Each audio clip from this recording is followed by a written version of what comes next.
Hey, what's up guys, welcome back to another sports stuff video, and as I said, and I promised, I'm going to be talking a lot more about the NBA, just trying to open up the sports stuff a lot more. So let's talk about the NBA playoffs so far, and it's what's going on. So what has happened this week is that the LA Clippers have beaten the Utah Jazz. Not just because they beat them, they demolished them. When you have the defensive player of the year in Rudy Gobert as the Utah Jazz's center, and he has a net rating of -24 against a team without their best player for 2 games. A top 5 player. That's not okay. And I'm going to give all the praise to the Clippers team that they could rally without Kawhi Leonard, but the fact that the Utah Jazz lost 2 in a row when you had a prime opportunity to win this series and you let it slip through your fingers, it's not okay. Now, we're going to talk about that in a second. I'm also going to be talking about a little bit of Denver and Phoenix, Philadelphia and Atlanta, and Milwaukee and the Bucks. But I'm going to try and keep it short, probably around a 15-minute video. Let's get into it. Again, we'll be talking about the Utah Jazz and the LA Clippers first, just because of how shocking that series is going to be, that series went the complete opposite direction I thought it was going to go. So again, Clippers and Jazz, they split the series 2-2. Kawhi Leonard goes down with an ACL injury. Not an ACL tear, but just a scare of his ACL maybe being injured. They can have a range from 4 to 6 weeks or 6 to 8 months. Depending on the injury, we don't know when he's going to be back. We don't know if he's going to be back in the Phoenix series at all. But what we do know is that the LA Clippers and Reggie Jackson, Paul George, Terrence Mann, and just their role players came up big.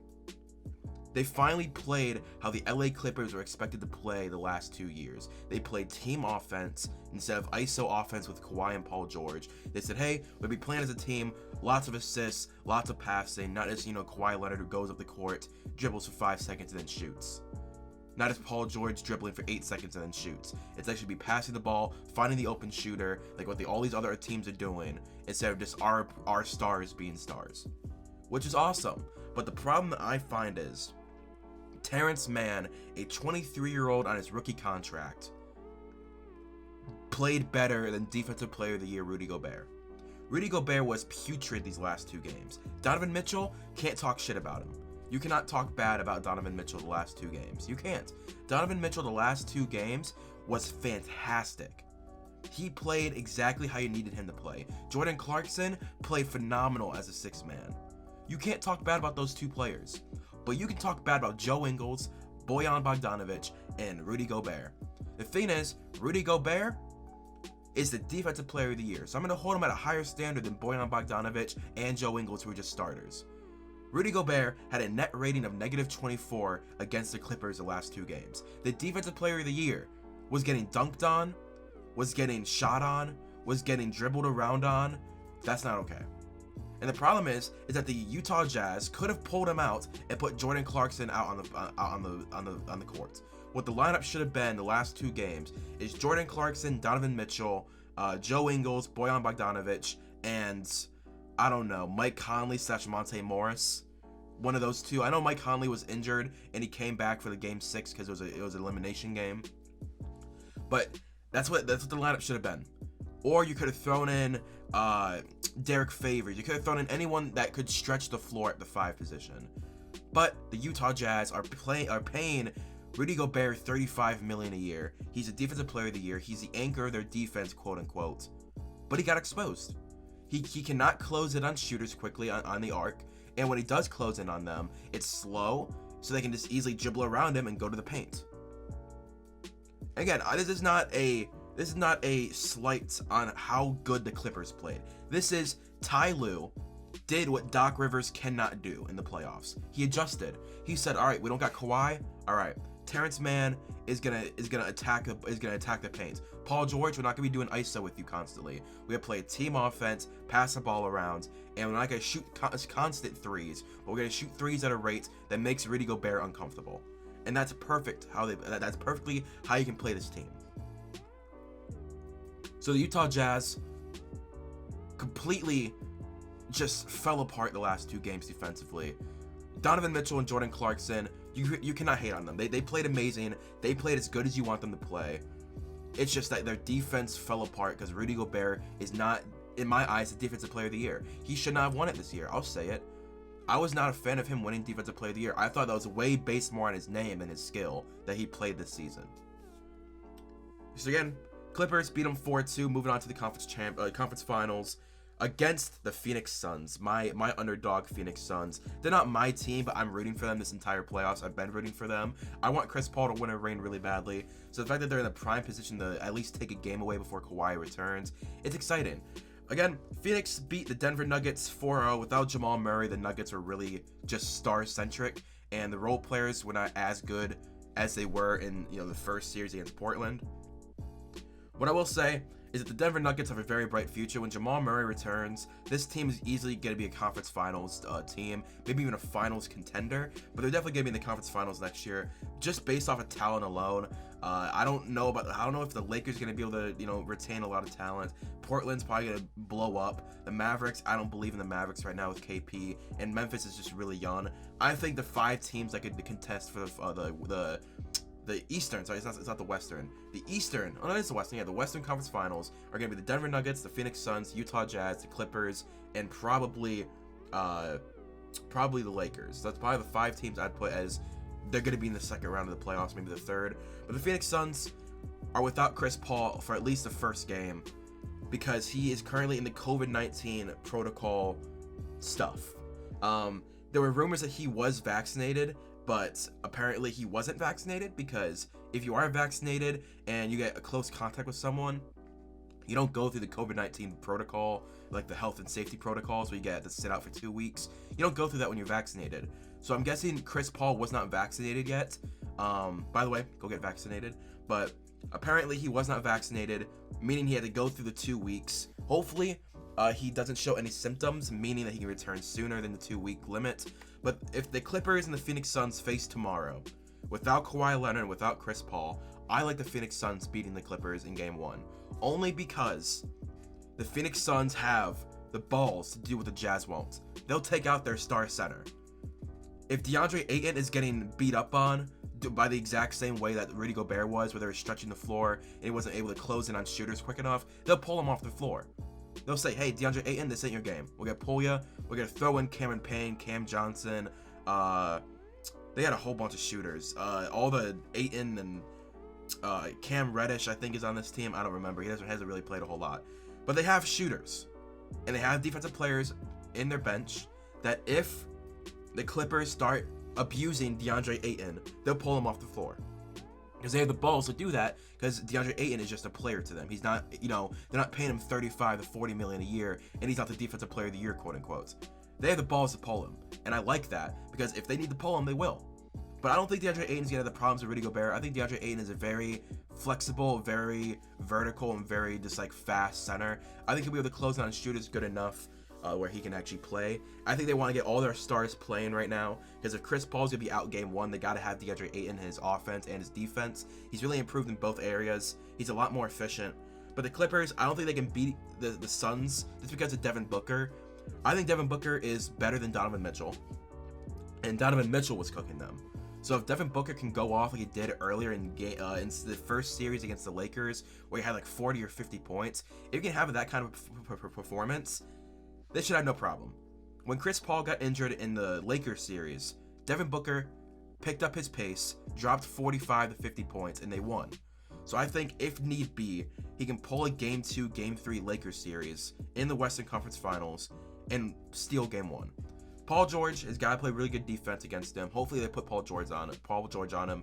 Terrence Mann, I'm not going to put him in star already, but I think he's a really good role player. I think he could probably have around 10 to 15 points, which could be really helpful. The Morris brother, Ivica Zubac, DeMarcus Cousins has got to come off the bench and have a spark.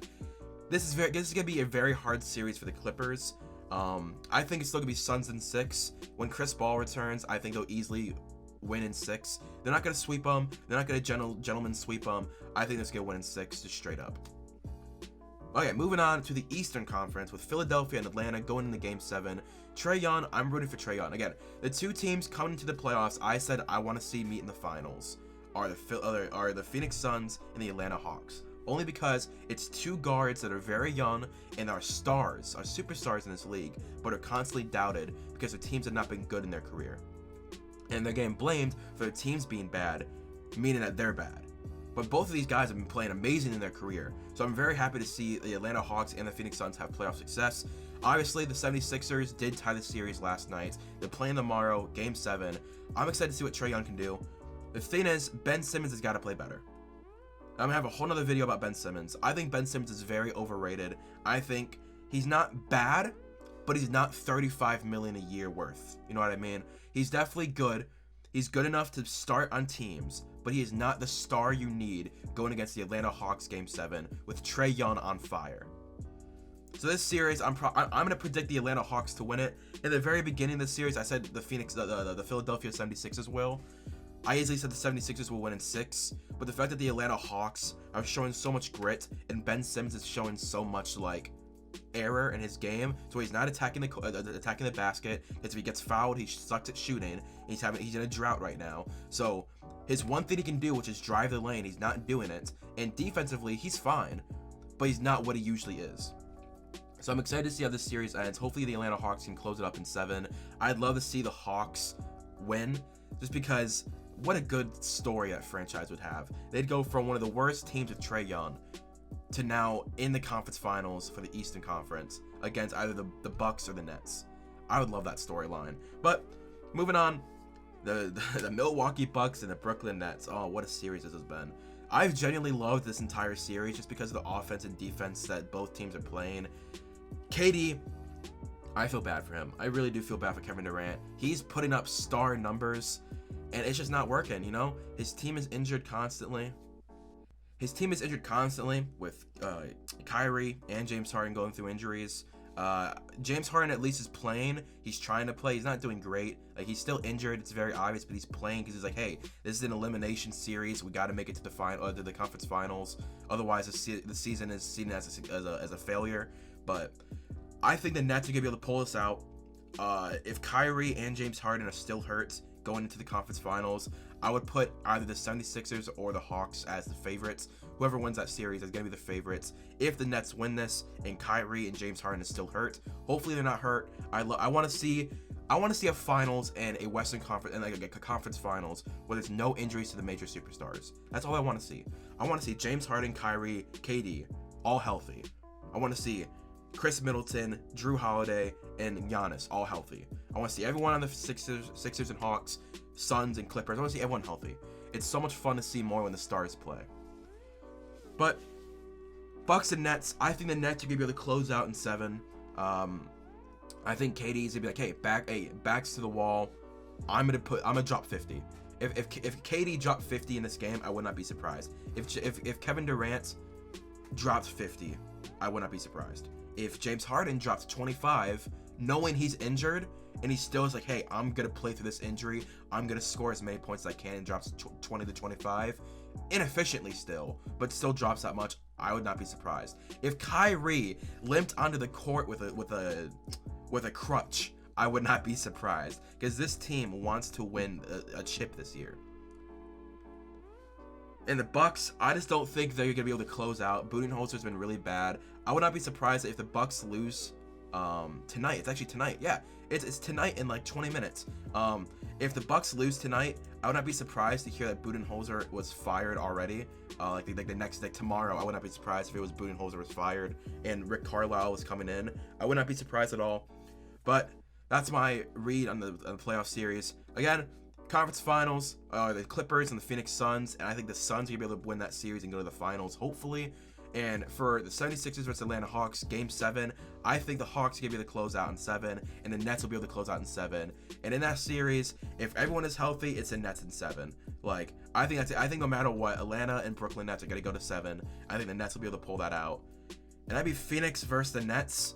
Man, Phoenix versus the Nets. I think the Nets would win that probably in 6, but yeah, I think the Nets are gonna win this. If the Lakers were more healthy and as everyone actually played, I would probably put them not losing to the Suns in round 1. There's been a lot of injuries, which has really sucked. A lot of players that have been playing bad. But if you guys did enjoy this video, please leave a like, comment, and subscribe. Hit the notification bell to be notified when I post next. Again, I'm trying more basketball stuff. I'm excited. I'll be watching the Nets versus the Bucks right after this video is posted. I'll see you guys later. Peace and bye.